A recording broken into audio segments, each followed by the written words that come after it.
Yeah. As I got another rhyme, another rhythm for y'all to listen. I'm never quitting on my mission. I'm gonna roll with what I'm giving. Got some ambition, this new edition, filling positions. Looking at the void in myself and feeling what's missing. Better watch the way you going, better go in the right direction. In the moment you stressing, but you gon' be counting blessings. And I know that for certain. Keep on working, open curtains. Haters swerving, cause they ain't ready for your final version. Whoa. I'm never gonna give up. Fall down, I just gotta get up, yeah. Cause this is my road. Let's camera action, I'm ready to go. You're listening to the Tom Ficklin Show on WNHHLP 103.5 FM. Today's guest host is Barbara Finn. Hi, good morning, everyone, and thank you for tuning in. Today we have a great show coming on. I'm standing in for Tom. Thankful for the opportunity to reach out to the community. Today we're going to have a discussion with some of our community leaders about, and the question is, why is it so difficult to combat correctional and police violence? And my guests today include Senator Gary Winfield, Pastor John Lewis, and Di Muhammad from Bridgeport Reentry. If you just want to say a couple of words about yourselves, then we can get started. We can start with Gary and then move on to John and then Di. Yep, thank you, Barbara. For those who don't know me, my name is Gary Winfield. I'm a state senator in New Haven and West Haven. It's the 10th district. I'm the chair of the state's Judiciary Committee. I also sit on a whole bunch of other committees. I've been involved in this work for way longer than I care to admit, nearly 3 decades at this point.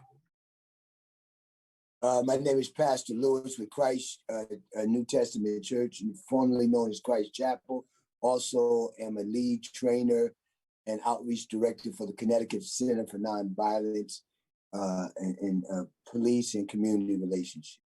It's an honor to be here with you, Barbara Fair. Thank you. And Barbara, it's always an honor to be with you, addressing these kind of issues that our community faces on a regular basis. My name is Brother Di Muhammad McKnight, and I'm from Bridgeport, Connecticut, and I work in the field of reentry, but I'm also involved in the community, and I've been involved with Imam Lal Hassan, Imam Nasif Muhammad out of El Aziz Islamic Center, and we just want to serve the best interests for our community. And just to take a quick note to the brothers and sisters that's listening, as we talk about police and correctional violence, we ask that we also do an internal reflection, and we ask our young brothers to take this time and reflect, and let's put the guns down and not harm one another in our community and make it safe for our brothers and sisters and aunts and uncles and grandmothers and children to be able to be safe in our community. Absolutely. Thank you, Brother Muhammad. That is so important. So I also wanted to, Representative Porter, I was just getting ready to say she couldn't make it, but Representative Porter, as always, you make a way to find your way to do the work. So thank you so much for both you and Gary showing up for the period of time that you can, recognizing you are both in meetings right now. So Representative Porter, if you can just say a little bit about yourself, and then we're going to get started with the conversation. Thank you. You're welcome. Thank you for having us this morning, Ms. Barbara. I am Robin Porter, State Rep for the 94th District, representing Hamden and New Haven. I am the House Chair for the Labor and Public Employees Committee, and I also sit on the Judiciary Committee, which is chaired by Senator Winfield, and I also sit on the Appropriations Chair, which is chaired by another one of my delegate members, Representative Walker. Thank you so much, Robin, for showing up today. I know both of you are in between a bunch of meetings today, so I'm really, really grateful. I want to start off with talking about police accountability and police violence. I'm going to just bring out a pattern that we see and see if people can recognize it. Rodney King in 1991, beaten by police officers, none held accountable. City of Los Angeles settled for $3.8 million. Abner Louimi in 1997 in New York was brutalized by a police in the police station. $8.7 million settlement in 2006.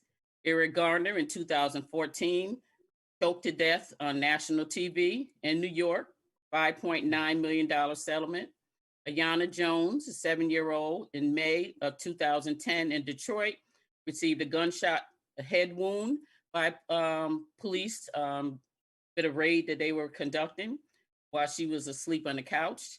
$8.2 million to the family. Tamir Rice, 12-year-old in 2016, killed by police, $5.5 million settlement. Breonna Taylor in March of 2020, shot and killed in her bed by police, $12 million settlement.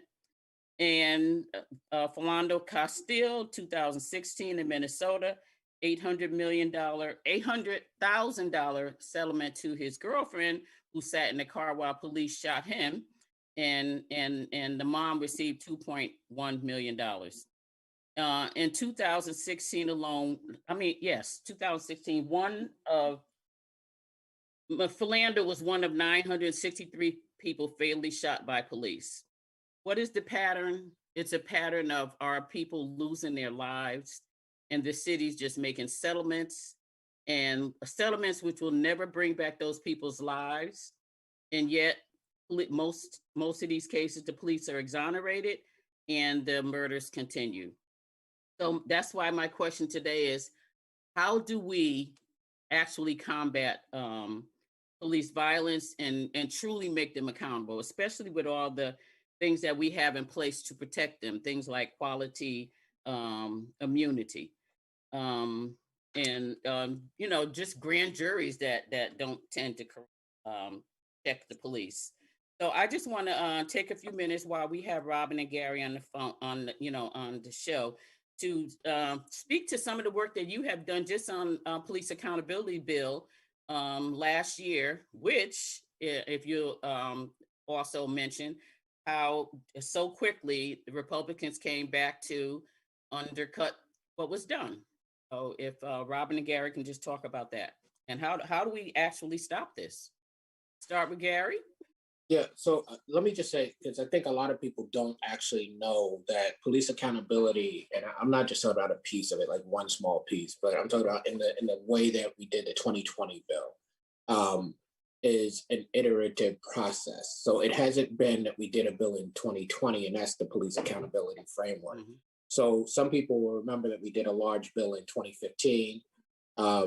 After the shooting involving the Yale and Hampden police officer, we did a pretty sizable bill in 2019. And then, of course, we did the bill last year. So Connecticut has, and I'm not trying to say that we're perfect, trust me, but it has an ongoing effort to deal with the issue of policing. So, like, if you think about the 2015 bill, that bill is the bill that introduced the whole body camera effort in Connecticut. That bill is also the bill that said that if one of these officers is under investigation and they leave, which they tend to do, try to go work somewhere else, right, they can't actually do that any longer in Connecticut, right?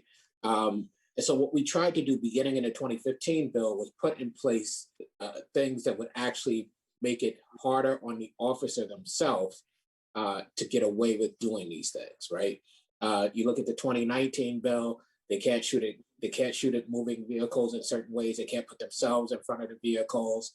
They can't shoot at you if you're fleeing, except for very specific circumstances. And so over time, we built into what is the 2020 bill. The 2020 bill, comes a lot out of the fact that we had the issue of George Floyd.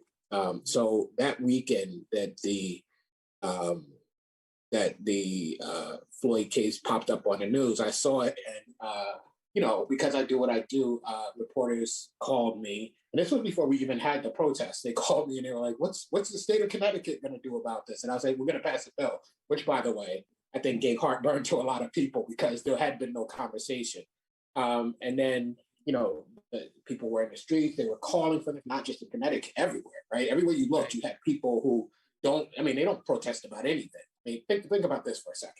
We have people protesting in Enfield and Somers, Connecticut. Like, that's just not what happens. And that gave a lot of motive force, if you will, to the efforts that Robin, myself, the Black and Puerto Rican Caucus, yourself, and others were making around this bill. Now, we said when we did the bill, right, it was a fast period of time in which this bill happened, much faster than we normally do a bill. So we said we would come back and look at the things that were legitimate and not do the things that weren't. The Republicans took that as, because they didn't want the bill at all. They took that as an opportunity to try to do everything, right? Everything they ever wanted. And the problem they have is some of the stuff they're asking for is legitimate, but they mix it in with the stuff that's illegitimate.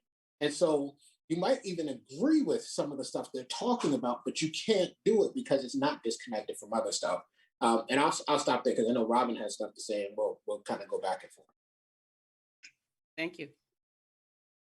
I guess I need to go back to what was your question, Ms. Barbara, because I was listening to the good senator and lost track of what the original question was. Yeah, it was what can we do to actually combat police violence? Because we worked on these various bills, like Gary was saying, to make police accountable. And before the ink was dry on the paper, this year we've already come back where the Republicans are trying to undo some of that. So how do we actually combat it if we go 2 steps forward and 1 back? And I know a lot of it's because we don't have enough of you and Gary up there fighting for us. But if you can just talk about your experience. Yeah, I think that is part of it. Absolutely. We need more laborers, right? The work is plenty.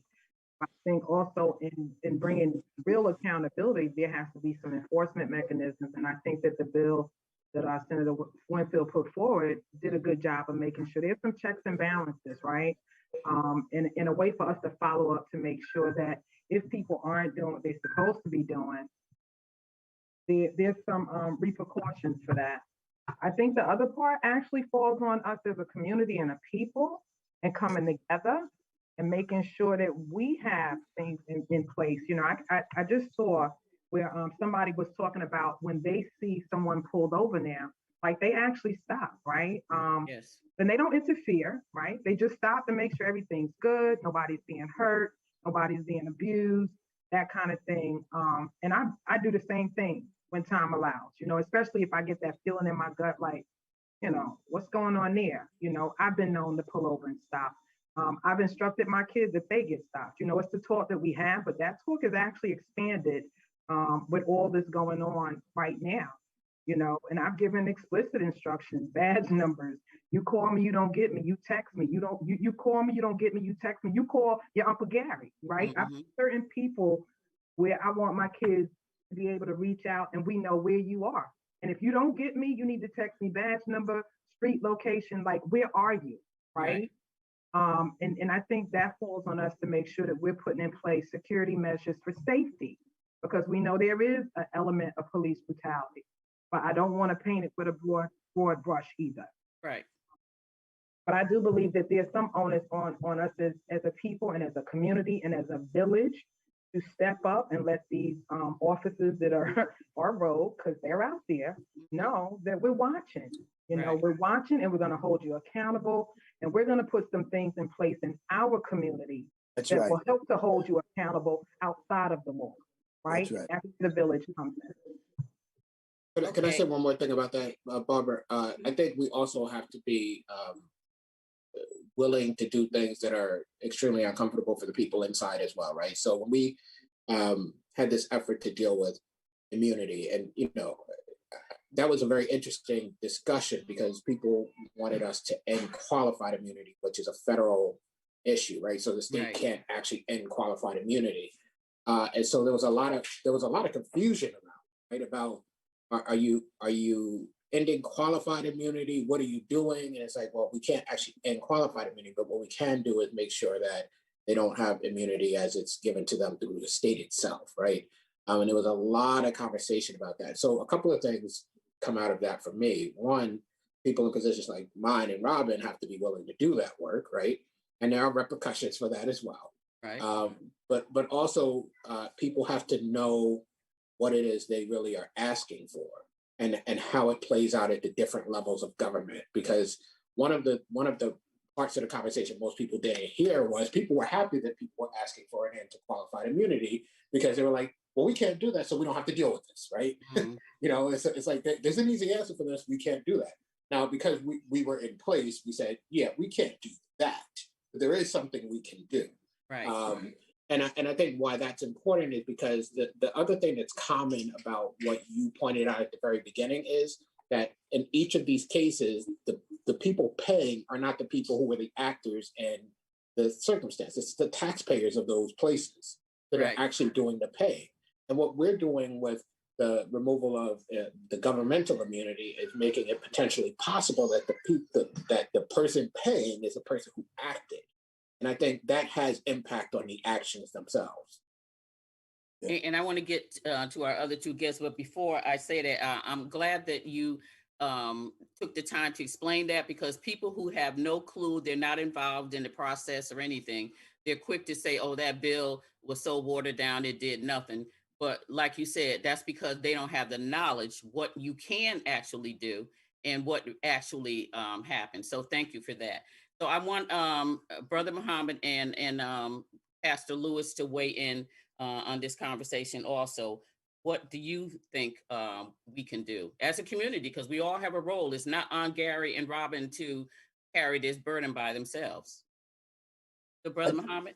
Yes, ma'am. I just wanted to say, first, I salute both of them for, that bill was historical in comparison to some of the things that were done in other states.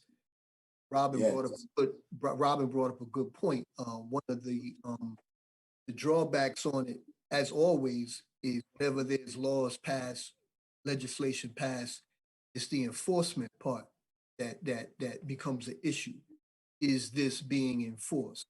We know that there's a history of laws that are on the books, amendments to the Constitution that haven't been enforced.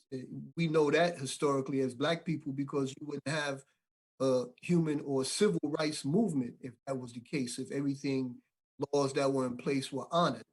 We know historically that this violence against Black people in America is something that goes all the way back from the time that we hit the shores in America. And it's been a problem so much to the point that the fight against police violence, police corruption, is something that has to be looked at from a bunch of different lenses. And we need every view involved in the fight. We need those protesters. Salute and honor to every one of them that are out there making people conscious and not letting people sleep easy at night. We thank and salute our legislators for being involved in changing laws.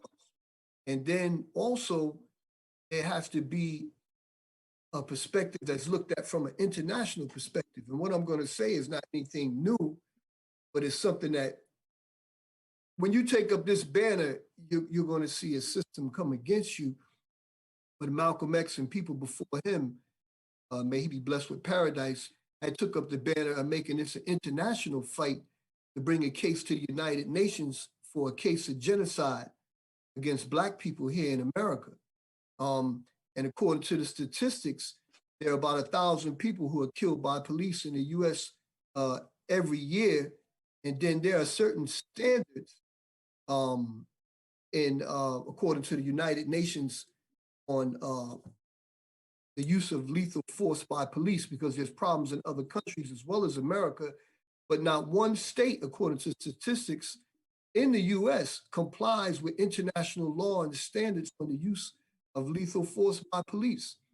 This is a fight that's going to be fought from a bunch of different directions, and I think together, as we fight together, we can make police accountable and make them really serve and protect. And also, I think with the police department, the biggest thing that puzzles me is that people jump up in arms when you start talking about critiquing the police department. Well, it's just like any other profession. If you have a plumber come to your house and he doesn't do a good job, you're going to critique that plumber and his performance of his duties. Yes. What's the difference with a person who's employed more so with the safety and security and well-being of the citizens that they're supposed to serve, that they're actually harming them, that they can't be critiqued? So there's a lot to this issue. There's a lot to this argument, and there's a lot to the strategies to fight this issue. But I thank you for just giving us the opportunity to be able to talk about these things. Thank you. Thank you. Thank you. Ms. Barber. Pastor Lewis. Oh, sorry. Did somebody sorry. else want to say something, Robin? Well, I just wanted to mention that, police killings of Black Americans amount to crimes against humanity is what's being talked about internationally, right? And there's been an international inquiry that finds this to be the case. And it was an article that I was reading from The Guardian. And I thought it was really interesting because they talked about the systematic killing and maiming of unarmed African Americans by police amount to crimes against humanity that should be investigated and prosecuted under international law, right? An inquiry into the U.S. police brutality by leading human rights lawyers from around the globe have found this to be the case. And this was all being talked about a week after, right, Chauvin was convicted of murder in George Floyd's death. And it's a devastating report, and it's about 188 pages, but I find it very interesting that they point to what they call police murders, as well as severe deprivation of physical liberty, torture, persecution, and other inhumane acts as systematic attacks on the Black community that meet the definition of such crimes. The international world is looking at the U.S. saying, shame on you for what you all have persistently and historically done to African Americans, Black people in your country. Yes. I wanted to put that out there because this is an international conversation. Powerful. I want to read that article. You said it came from The Guardian? Yeah, I'll send you the link. Okay, thanks. Then Barbie, send that to I'll me. put the link Barbie, in the chat if I can't. Yeah, I think I can do that. Okay, thank you. I want to make sure I get that too. Okay. But no, first of all, again, salute to you, Robin and Gary and Barbara and my brother there, Daoud. First of all, we got to understand, like Robin, you said, also, and Gary, and I think everyone's saying that the community, again, has to step up as a connected presentation. In other words, even though we may not be there physically with you in the sense all the time that there's something going on that we have to stand and lock arms with, but know that we are all moving in the same direction. I think that the community in and of itself, the leaders have to really start to understand, accept that we show the solidarity of us working together, never mind these petty differences. Yes. It speaks volumes. It speaks volumes to those powers that be. We are at a day of reckoning right now. Trust me when I tell you, we've seen something like this before, but not quite like this, as what you just now said, Ms. Porter, Robin, about what the Guardian said, because they're understanding that there's a universal shift going on right now, and that the people, your children, their children's children, that understanding that this is an unjust situation. You got a lot of white American children that are looking at this whole thing saying, no, this ain't right. When you look at the movements and the protests, it ain't just us out there.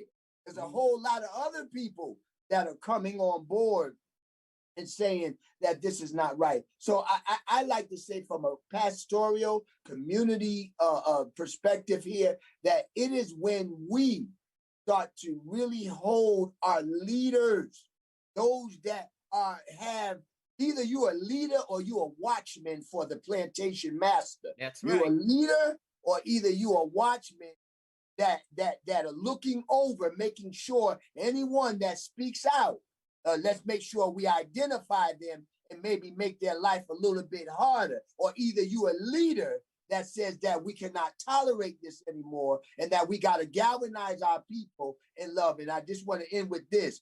You want, with the police brutality and disrespect to our community, I want to say this in a balanced way.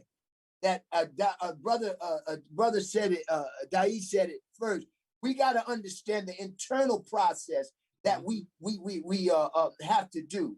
You want to minimize the presence of police in your community, then stop creating situations that they got to be in our community. When you stop creating those situations, it lessens the presence. It really does. I'm not excusing no bad behavior. And I want us to understand simultaneously, we got senators up there, we got Robin, we got Barbara, we got Dae, we got others that are fighting. So it's not about just on one level here. We got levels that we are coming at this situation with. So community has to understand that one thing that America has never seen us do yet is have Black unity. And I'm not talking about because Black unity looks like separation. Black unity looks like we're trying to oust them. And like I said on the show previously, that if I have a family issue going on in my house with my children and my wife, and I'm sitting down at the table, what does it look like me inviting somebody else at my house to deal with my problem? It ain't got nothing to do with us not wanting to walk with you. We've been walking with white America and everybody else so long. We got a family problem. And whenever we need to call a family meeting, please stop calling it reverse racism. We got an issue that we got to deal with, and our white allies and those that walk with us, please understand, because if you really are with us, you would understand we got a family crisis, and we have to take time to really deal with our issues and support that in whatever way we need you to support it. Thank you, Pastor. While you were talking, I was thinking about when you talked about the internal stuff, why we have a job to take care of, is going to be another part of the discussion I'm going to be talking about. And that's when I talk about the correctional violence, because we have to look at some of the reasons behind why our young people are so violent. If we look at the background of a lot of these kids, many of them have been through this system of justice in America. We have young people right now who are sitting locked in rooms for 22, 23 hours a day. Imagine what those kids are going to be like when they come back to our community. We don't even think about what this part of the system's doing to our kids. We just look at our kids and see there's a problem. We got to get to the root of that problem. And if you treat children in this way, and then they come back home, and same thing with adults, you treat them in this kind of manner, and then you send them back home, what do you expect for them to be? They're angry. They're very angry when they come home. So yes, put a gun in their hand. That's how they're going to handle. And when you lock them in a room like that, all those hours out of the day, they become antisocial. That's how they survive, being alone. So we have to look at all those factors if we're ever going to get to the root of ending the violence inside our community. And Ms. Barber, if I may add something, I just want to say that, the violence doesn't start when the officer pulls the trigger or when we pull the trigger on one another. The violence starts with the self-hatred, and we're being fed a diet of self-hatred. Our children are murdered in the school system. They're murdered when they're first born mentally. Because if you take a diet of white supremacy and you feed it to two different people, they're going to have two different symptoms. If you feed it to Black children in the developmental years 0 to 6, they're going to develop a symptom of white supremacy, of self-hate. You feed it to white children from 0 to 6 years old, unconsciously, they're going to develop a sense of entitlement and unconscious superiority. So now these things begin to play out as you become an adult of how you value people and how you treat one another. So the violence already started in the school system. There's two institutions that a child comes into contact with when they hit this world. The first institution might be the religious institution. And when they come into contact with that, just imagine the impact of this, that they tell you that God is a human being, and on top of that, he's a white human being. To understand the impact that has on people psychologically, that it causes you, if you don't look like that image, to hate yourself. And if you look like that image, you feel a false sense of superiority. So we know that this is part of the diet that we're being fed. And I will tell you how deep this thing is, right? I've done presentations on college campuses. And it's supposed to be institutions of higher learning. And I've asked the children, Black and white, sitting in the classroom, did they know who Thomas Edison was? They all raised their hand. Did they know who LeBron James was? Did they know who Michael Jackson was? They all raised their hands. Did they know who Alexander Graham Bell was? They all raised their hand. When I asked them, did they know who Dr. Charles Drew was? Not one of them raised their hand. This happened on several college campuses. When I asked them, did they know who Garrett Morgan was? Not one of them raised their hand. When I asked them, did they know who Lewis Latimer was? Not one of them raised their hand, black or white. So it tells me that they're being affected because they only value people based on their perception. So it causes us to devalue ourselves, and it causes others outside of us to devalue us. And so when the officer is killing us, in his mind, he's killing a cat or a dog. He's not even killing a human being. Robin, I was going to say, I'm going to let Robin go ahead. She wanted to say something. So the only thing that I was going to add to what Ms. Barbara was saying is the fact that we need to, let us not forget that, wow, it just escaped me. It had to do with you were talking about the schools and the kids. Maybe it'll come back. It'll come back.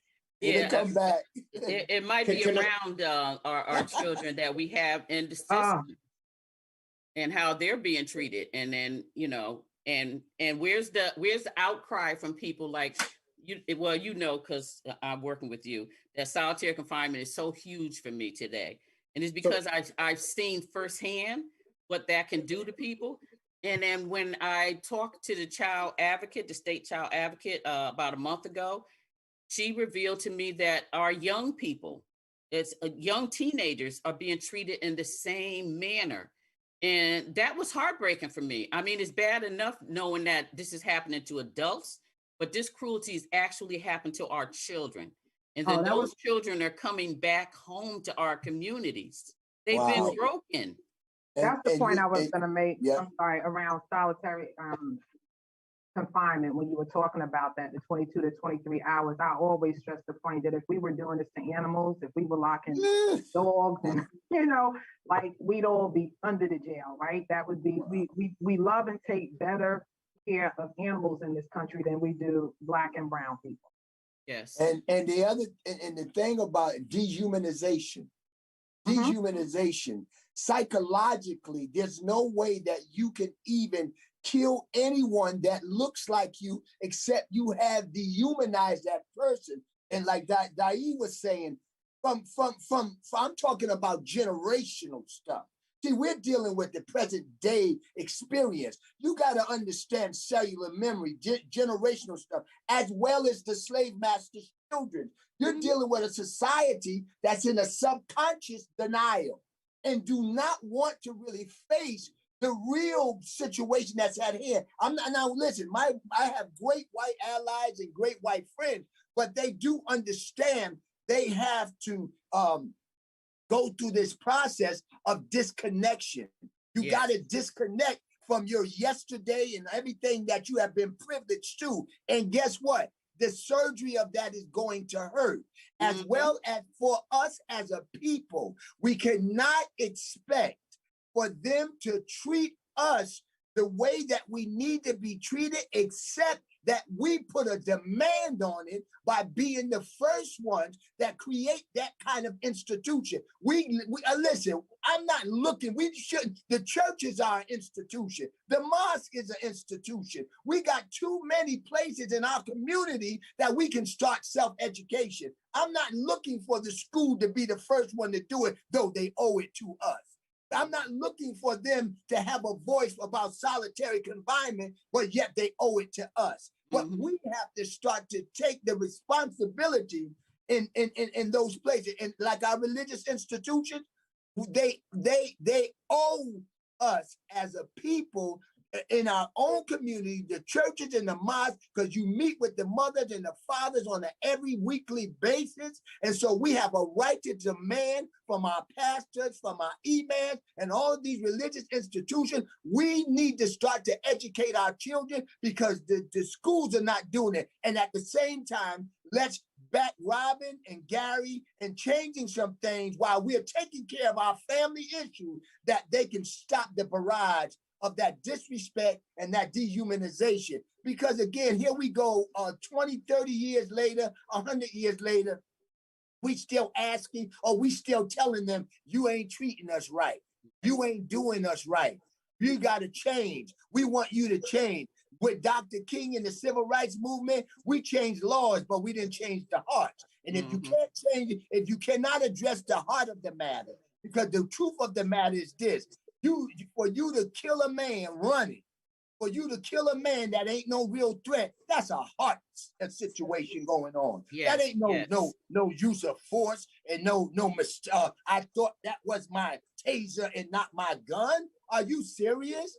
If I'm a policeman and I'm in my community and I'm policing my community, when I look at that child, that could be my son. That could be my daughter. That could be my mother. That could be my father. The problem is visual policing is not prevalent in our community because that's a disconnect right there. You black and I'm white. I'm the authority and you not. So therefore, we really don't have nothing in common. So that's a whole nother conversation.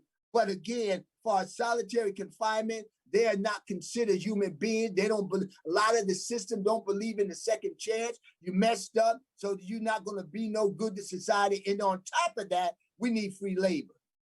We need free labor. Pastor. Thank you so much. I want to pass it on to Gary. Get in, Gary. I want to jump in because I have to jump off. Look, I think a lot of what was said is true, but I think there are some other things we have to consider. And yeah, I understand the argument about the heart, but I'm here to tell you, if you take certain actions in places where laws have passed, there are consequences for it, whatever your heart tells you, right? And that matters. That is concrete and it matters. You can't just shoot at somebody who's running away any longer in the state of Connecticut, whether your heart tells you that's a human being or not. And that is real and it matters. But I want to say this about what's going on, right? So I think a lot was talked about that a lot of organizations owe us, but I think we owe ourselves, right? And I think we owe ourselves to make sure that we know what's really going on inside these systems. And too much of the time we've divorced ourselves from these systems, which lead other people to be in complete control of the system. And so I would even say to the community, I want you to come to the point where you say, that person actually represents me, but don't take it just because somebody told you that. Investigate, make sure that you understand what it is I'm doing, why I'm doing it. And so usually when people investigate, they'll understand what I'm doing, but they won't understand why I'm doing it because they haven't learned enough about the system to say, that's actually the decision we have to make in order to circuitously, yes, but get to where we're going, right? And so they might even look at that decision and be like, well, I wouldn't do that. Of course you wouldn't, because you haven't invested enough time to understand why that's the decision you want to make in that circumstance. And you can't leave this up to other people. There should be no assumption that in that building in Hartford, there are a bunch of good guys just waiting to do what you want. That is not the case. Whether they're good people or not, they're not just sitting around waiting to do what you want. You have to be invested in this and understand enough, not only to say, I want this big thing, but what you want before you get to that big thing that leads you to that big thing. And I think that if there's a place where we don't do as good a job as we need to, it's there. And so how do you pass that on to your children if you don't have it? And so we invest a lot of our effort into all kinds of things. I think one of the places we have to invest more effort is understanding this thing that has impact on every aspect of our lives. Because without understanding that, and I know it's difficult, right? Because people are going to say, well, you're asking people who don't have time, who don't have resources, who don't have this. Well, you don't have freedom either, right? That's right. If you want it, you got to work for it. So if I ask people to do anything, it's to focus on that, because we do a lot of analysis and we can tell you that there's a problem and all of that's good. But if you can't get to freedom, you can only say that there's freedom somewhere, you still aren't free. I wanted to thank you, Gary, for that. I wanted to go back to what Pastor Lewis was saying about all the institutions that need to be involved, and him being a pastor, maybe he can speak to it, not in a pastorly way though, but just speak to Barbara, what does that I just mean? want to say, can you quickly speak to how do we move the churches Because I'll give you a perfect example. We're planning this mass rally up in Hartford to help support Gary and Robin and all those who are trying to pass this bill. And so we want to do a mass rally in Hartford. And one of the things I, as an organizer, I said, we need to reach out to our churches and see if they can bring some busloads of people up there. We'll reimburse them. We'll provide food, you know, whatever it takes to get people out. And a couple of people have already asked their church, and their church said they can't do it because it's not church business. I mean, if our freedom is not church business, I don't know what is. Can you speak to that? I know you're not one of those people because you always show up, but you're a pastor, so you know a lot of churches. What is their problem? Why do they not feel responsible for being on this journey with us? Well, I think first of all, you said something about slaves. Well, you said something about, you know, free labor. I mean, what I had said, and that word slave is very interesting. When you talk about slave, that doesn't mean only the fact that you got somebody working for you. That means you got people that are submitting to their slavery. And a lot of leaders that we have, and I'm not calling them a slave, so I hope they don't get offended if that ain't what you are. But like I said, you either a leader or you are a watchman for the master in the plantation. We have to get our congregation, the people that go to their churches, and make them question their pastors. Why aren't we involved? That's coming from you, Barbara, and those that are connected like me that can go in the community and start to really speak from the platforms that are necessary. One of the things that you should do, and I'm definitely going to bring it to the Clergy Association, that I'm the outreach chair of the clergy, and I'm going to put that fire to them that we need to get involved with this, is that you should be able to go around to each of the churches, and they give you, whether on Zoom or whether an opportunity to talk about what and how important this is. Your voice needs to be able to be heard. And this is something that we must take advantage of, this window. So that's one of the ways that we can do that. And those that don't want to get involved, it's time to put them on blast. I mean, and we don't need you as a leader if you can't lead. That's we don't need you hindering the people if you're not willing to take the chance. You know, you take their money, you take their time, and now you're telling me you don't want to fight for their freedom. We don't need you. We don't need you in that position. I'm sorry. That's just what it's going to be. That's what it has to be. And so we got to challenge our leaders. So I'm going to bring that to the clergy. And for them to say that we can't get involved, it's not church business, that's the problem. The church is not about its business. It's supposed to be about the people. It's supposed to be about going into the community. That's why you got all them killings and them shootings. And that's why the community is in an uproar, because you should be the voice at the mayor's table. You should be the voice at the police station. And so we got to shift leadership. So I'm saying to you, that's one of the things. Put together whatever needs to be done. I'm going to help you promote that. We need to get some traction to that, and we hold leaders accountable. That's what we're going to, it's a new day. Thank you. Thank you. I am definitely interested in doing that. So, and Barbara, if I may add to that, I just want to say, because we got a lot of listeners out there, and some of them, I know they can't see me, they can hear me, but I'm a Muslim on the call, and I'm going to say that, you know, I don't want the church to carry that burden alone. It's not just the church. You know, right. In the Quran, it says, speak the truth, even if it is against your own selves. It's not just the church. It's a lot of organizations. There's some mosques. There's some other organizations that have the same issue, like the brother was saying, man, Reverend Lewis was saying. And the problem is that no matter what organization you are, what religion you are, the problem is the same. It's a common denominator. People are putting profit over principle. Yes. Principle over profit. So people are not willing to jeopardize their livelihood. But what they don't understand is that when you do what God had ordered you to do, you're going to gain more from God than what you think you could get from man. You just got to put your faith in him and really be there to address the needs of the people, as Jesus did, peace be upon him, as Muhammad did, peace be upon him. When they walked the earth, they served the needs of the people. And that's what it's about. And we got to get back to that. But we're busy about how much money we going to lose, how many people we going to lose. in our organization, and that's the problem. And I think it's also, Dai, like he's saying, again, we put down all these religious titles and understand the pulse of the matter. When we talk about the creator, when we talk about the divine, when we talk about one in whom empowers us, gives us life, gives us breath, we have to find the common denominator. I don't need to deal with the doctrinal differences because we have separation within our own division. That's and right. So again, we need to focus and frame the issue here, understanding that the higher call for this right now is that we have to make a difference. Here's a window.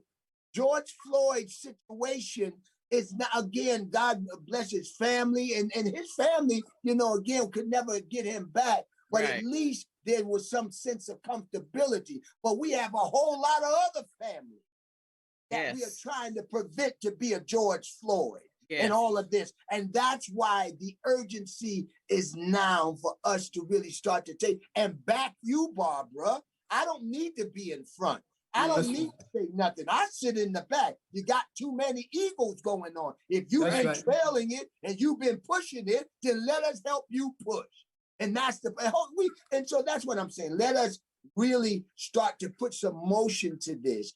And leaders, again, that are not responding to this situation, let's put them on blast. I know I'm gonna get in trouble, but I'm okay. No, wait a minute. That's why I love you, Pastor. You keep it real. Because, listen, I made a promise. Mm-hmm. I made a promise to God that I get delivered from my personal situation. My life is his to do whatever he wants to do. And the people are important right now. Barbara, you ain't never said you don't like no white folk. Barbara, you ain't never came out and said nothing negative like that. You stand for truth. And I know Dai and me, I love people. But I don't like injustice. I don't like wrong. We don't like evil. And that's what we're fighting against. And if you happen to be a part of that, then you're a part of that. But we really have to encourage the people. And I'm going to tell you this right now. Dr. King said something in the sixth principle. And I think other philosophers said that the arc of the universe, it bends towards justice. Yes. That means that there's a universal principle that's always adjusting wrong to try to bring it to right. And if you're at the other end of that, you cannot fight against a universal principle. It's like planing a piece of wood against the grain. And you shorten your lifespan and your family's lifespan. We're at a turn right now. We're at where that change is coming. So I encourage others to get involved with this. Because here's the window that we can make significant change. Okay. Pastor, I will definitely be in touch with you and Brother Muhammad as we move forward to try to get these people up to Hartford. I know the date is going to be within the next 2 weeks. I will definitely give you the date when it is. Like I said, we like to have buses bringing people up there. We will provide refreshments for them for as long as they're there, and we'll also provide the people that transport. We'll provide reimbursement for their travel, because the people have to be seen. That people have to show up. You can't sit in your living room and on Facebook and complain, and then these things are going on to change the injustices, and you're nowhere around. So I'm gonna be in touch with both of you to organize that. So and also this, we don't have a whole lot of time, so I can't get into it, but we have to recognize how white supremacists have infiltrated the police, the corrections, the FBI, all of them. Matter of fact, someone told me just recently some 3%ers, which we know are supposedly some of the most dangerous domestic terrorists, are in our corrections department. And so when we hear our people who are being harmed, which is almost 85-90% of them are Black and brown, we have to understand where that's coming from. These are people who are deeply racist and getting away with doing the things that they're doing to our people. Go ahead, brother. Can I say something to you, sister? This is not something that I read. Our listeners understand. I didn't read this. I lived it. I saw it. I was in the penitentiary in 1980 something. And there was a brother there, God bless him, and God bless him with paradise, named Herbie Dolphin. He passed away. And the police, the COs back then, when they wore those old guard uniforms, were wearing the light blue shirt, the gray pants with the stripe on the side. There was a group of police that used to wear red T-shirts, and they were members of the Ku Klux Klan. In the penitentiary in Connecticut, not Louisiana. And it was Herbie Dolphin, a brother from New Haven, that filed a class action lawsuit with some people because he was saying that they violated the administrative directive, their own uniform policy, that caused them to cease and desist to stop wearing those red T-shirts under those uniforms. So that element was present then. And unfortunately for the good correctional officers and the good police officers, that element is still present now. And also, even with going along with Daeed and Barbara yourself, no matter what institution, we're talking about corrections right now, but whether it's policing, whether it is corporate, and these are horsemen, according to the scriptures, these powerful entities that make decisions. That's my cousin sitting behind the judge, the judicial system. That's my uncle that's over the police department. That's my cousin's cousin who is over corrections. And so all of these pieces are connected. That's why the internal work, the racism is in there. It's too hard to identify. Now watch this. Now racism and white supremacy, let's say white supremacy, now has been colorized that you don't even have to look white in order for you to be a white supremacist. That's because right. you That's have right. adopted the mentality. Yes. And you have taken on the characteristic. So again, I think our greatest champion is that internal work and Black love that we must, Barbara, on all points. I'm telling you that if we love ourselves and we love one another, because we have had a tainted love. We love everybody but ourselves, and we love out of a need. I don't love me, so I need you to love me. Right. See, and that's the problem. So I need you to get some. But when you talk about love, reflective love, that love I have for myself first, look like you, Barbara, look like you, Diane. It's a reflective love, and that's okay. Yes. It said love thy neighbor as thyself. The problem is we haven't loved ourselves. I'm telling you, we need a movement of love. Right. We need a movement, a mass movement of love. I know it sounds corny from the onset of it. No, it's real. But the brother. internal value of it is powerful. Trust me when I tell you that it will change things. It will. Change things. I just have to say we have like maybe 1.5 minutes left. So this has been a great conversation. So much more we could have said, but time goes so fast. But you did great too, Barbara. Look at you. I did want to leave with some quotes from Frederick Douglass because he stays in my head all the time. And I'm going to read something that he said to end this show. If there is no struggle, there's no progress. Those who profess freedom don't want to, let me see. Let me read it just the way he said. Those who profess to favor freedom and yet deprecate agitation are men who want crops without plowing up the ground. They want rain without the thunder and the lightning. They want the ocean without the awful roar of its waters.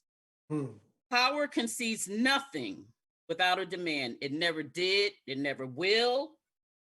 Find out, this is very important. Find out just what any person will quietly submit to, and you have found out the exact measure of injustice and wrong of which will be imposed upon them. And these will continue until they are resisted with either words or blows or both. The limits of tyrants are prescribed by the endurance of those whom they oppress. And that when we get to that level that we will no longer submit to this, and we're ready to stand up and fight with everything we have in us, that's when we're going to see change. So again, I know it's about show time, so thank you so much. You made this so easy for me. Thank you so much, and I look forward to having conversations again. And I definitely look forward to the outreach for our mass rally. Thank you. Now so you're much. now Have a you're gonna great day. have this, Barbara. This is gonna be a consistent show for you. Oh no, I'm just standing there for Tom Ficklin. But this will show up on CTV in the future. I'll let you know when. You need your own show too. Bye bye. I had that for 7 years. myself and feeling with Thank you. watch the way family. gotta go in the right Bye-bye. direction. Love you guys. Love you. Good love. Kind of blessings, and I know that for certain. Keep on working, open curtains, haters swerving, cause they ain't ready for your final version. This is Harry Grove, and you're listening to WNHHLP 103.5 FM New Haven.